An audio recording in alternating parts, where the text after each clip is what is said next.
Gloria Arceo Sariñaga po. Taga saan po kayo? Sa Santa Mesa, Old Santa Mesa. Old Santa Mesa. Kailan pa po kayo nakainom ng green barley po?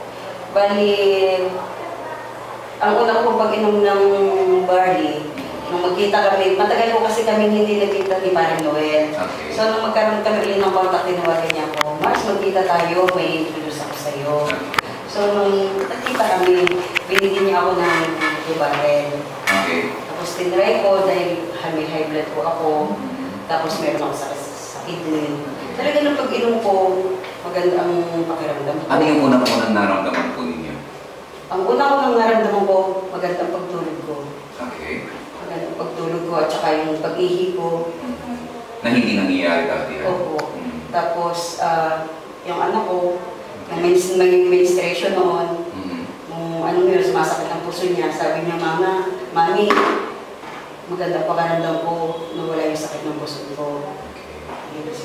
Tapos, ang sumunod na paggamit ko po ng barley, yung after ng bumaha. Itong ondoy? Opo, noong September 26 na ondoy. Okay. May sugat po akong maliit. Ito siya. Pero hindi naman siya sariwang-sariwa noon. Bali, medyo magaling na kaya lang, mapula pa rin. So, talagang hanggang dito ang mga sabaw ko. Talagang lumusong ako sa lahat. Tapos, Sabado nagbungha. Tapos, Sabado, Linggo, Lunes, Martes, nilagdan ako ng mataas. Pinag-chill ako. 2 days ako nilagdan. Tapos, pumula ito. Noong una hindi ko napapansin na mapula. Hanggang nadagala niya ako, yung natukuran ng tuhod. Sabi ko, bakit may masakit doon? Ang sugat ko nasa parteng itaas. So napansin ko na mapula na siya. Hanggang sa yung binti ko, lumaki na kasi laki ng hita ko. So namaga siya? Opo. Hindi po ganyan ang itsura niya? Hindi po, namaga po ito na kasi laki ng binti ko. Tapos ito, talaga sobrang laki na parang ipangin na.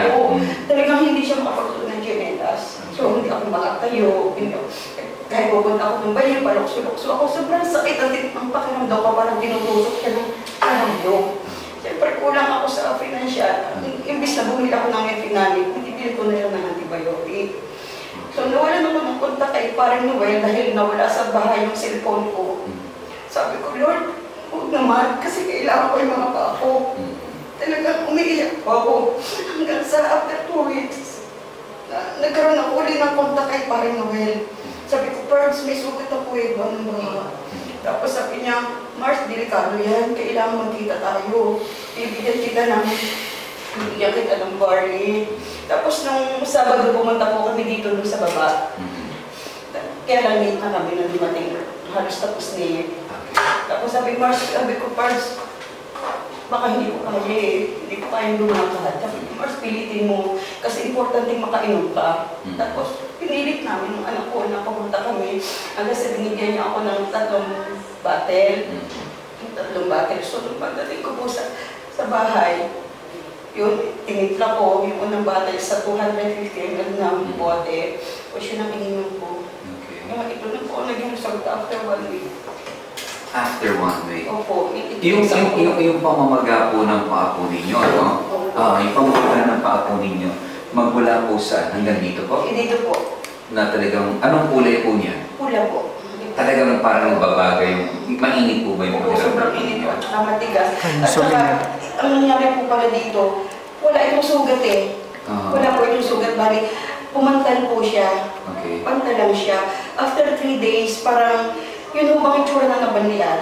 Na parang pumaltos. Parang mamasok ang naman. Opo, pero hanggang sa nagkatubig siya. Nung pagkatanggal po ng parang tubig, ito na yung lumabas. Ano na siya, parang nakarne. Nakarne na siya. Kaya parang ayoko na siyang tingnan eh. Hindi naman maiwasan kasi linisin ko siya. Pero yung ano po niyo dito, parang matigas pa rin, ano? Pero malaki na po ang nilanggit niya.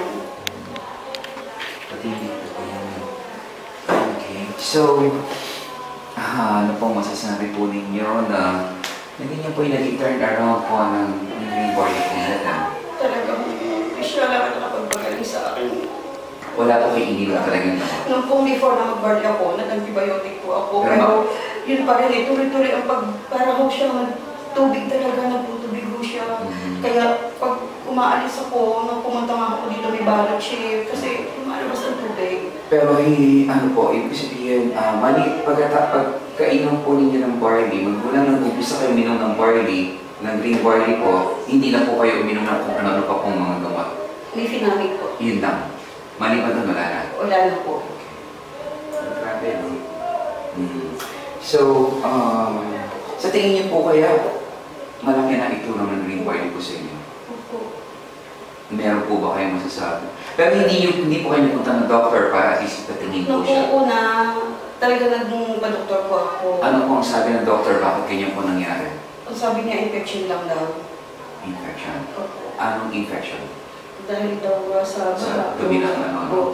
Pero nung may binisita akong pinsan ko sa labor, ang sabi, pinakita ko rin sa doktor, at sabi niya, leptospirosis. Okay. Yun ang sabi. Oo, naagapan ko lang daw talaga siya. Kung nagkataon, baka, sorry to say, pero baka, kasi po, meron pong port of entry yung sugat po sa taas Hindi kagaya po nung isang case po natin dito, meron din tayo before, yung nasa po natin ngayon, na mas kakabang, na wala naman siya, kundi pumasok yung ano ng daga, doon naman sa ano ng kuko niya, yung patay na kuko.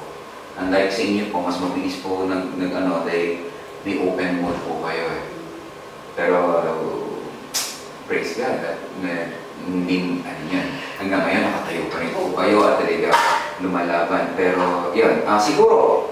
Kaya nga po, nagpapasalamat ako kay Paring Noel dahil inano siya sa akin ng Panginoon Diyos sa taas sa Barley. Meron po ba kayo, actually naka-video po tayo ngayon, meron po ba kayo masasabi dun sa mga po pwedeng na-biktima rin ng kasing tulad po ninyo? Meron po yung nag-share? Ano po masasabi po ninyo? Kung makakita ko po sila, kung makakausap ko po sila, isishare ko sa kanila ang ginamit ko. Okay. Para makatulong din ako sa kanila. So, maraming salamat po. Ngayon po ang good pledge po sa inyo po. Makatulong po sa inyo. Thank you po. Okay po. So, huwag po tayo mawalan ng pag-asa asahan po natin na nandito po talaga yung barley handang tumulong po sa inyo. Okay po? Thank you po. Maraming salamat.